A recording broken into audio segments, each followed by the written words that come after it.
আসসালামু আলাইকুম। আজকে দেখাচ্ছি কাঁচা আমের জুস। পুরোপুরি কাঁচা আমও নিতে পারেন। আমরা এভাবে ছোটো ছোটো ছিলে ছোটো ছোটো টুকরা করে কেটে ব্লেন্ডারে দিব। দিয়ে আমরা এর মধ্যে পরিমাণ মতো লবণ দিব এবং চিনি দিব।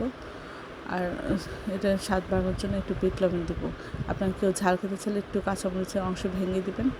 তারপরে এটা সামান্য একটু পানি দিয়ে এটা ব্লেন্ড করে নেবেন। ভালো করে ব্লেন্ড করে নিয়ে এটা আমরা এখন বিট লবণ দিচ্ছি। সামান্য আমরা বিট করে এটা আমরা ব্লেন্ড করে আমরা এটি ছেঁকে নিব।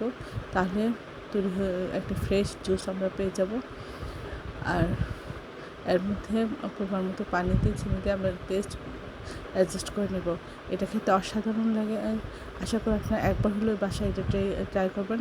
সবাই আমার চ্যানেলে লাইক করুন, শেয়ার দিন, সাবস্ক্রাইব করবেন এবং প্রিয়জনকে বেশি বেশি করে শেয়ার দেবেন। আমার চ্যানেলে সব রকম রান্নার রেসিপি রয়েছে, আশা করি দেখবেন। আর এই অসাধারণ রেসিপিগুলি পাওয়ার জন্য আমার চ্যানেলে সাবস্ক্রাইব করে প্রিয়জনকে বেশি বেশি করে শেয়ার দিয়ে রাখবেন। আসসালামু আলাইকুম। আজকে দেখাচ্ছি আমের আইসক্রিম। আমরা প্রথমে এভাবে আম কুচি করে নিচ্ছি। এটা কাঁচা আমও হতে পারে, পাকা আমও হতে পারে। কুচি করে নিয়ে আমরা ব্লেন্ডার জারে দিয়ে দিচ্ছি। আমরা সামান্য একটু লবণ দিচ্ছি। আর আমরা এর মধ্যে স্বাদ মতো চিনি দিব। আপনাদের স্বাদ মতো এখানে চিনি দিবেন। আর দিয়ে আমরা সামান্য পানি দিয়ে আমরা এটা ব্লেন্ডার করে নেব। এখানে বিট লবণ আপনারা চাইলে দিতে পারেন, নাও দিতে পারেন, এটা আপনাদের ইচ্ছা। সব কিছু দিয়ে আমরা সামান্য পানি দিয়ে আমরা এটা ব্লেন্ড করে ছেঁকে নেব। তাহলে একটা পিওর একটা জুস তৈরি হবে।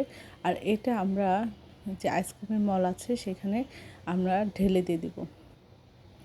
এই যে এখন রেডি হয়ে গেল এটা ইয়াতে আইসক্রিমের মলে ঢেলে দেওয়ার জন্য। এখন আমরা আইসক্রিমের মলে ঢেলে দিয়ে দেবো। দিয়ে 5-6 ঘন্টা কমপক্ষে আমরা এটা ডিপ ফ্রিজে রাখবো। তারপরে এটা বের করে আমরা পরিবেশন করব। অসম্ভব মজা হয়। আশা করি আপনারা এভাবে একবার হলেও ট্রাই করবেন। সবাই আমার চ্যানেলটি লাইক শেয়ার দিন, সাবস্ক্রাইব করুন। আমার চ্যানেলে সব রকম রান্নার রেসিপি রয়েছে, আশা করি দেখবেন এবং চ্যানেলটি সাবস্ক্রাইব করে পাশে থাকবেন। রেসিপিটা ট্রাই করবেন।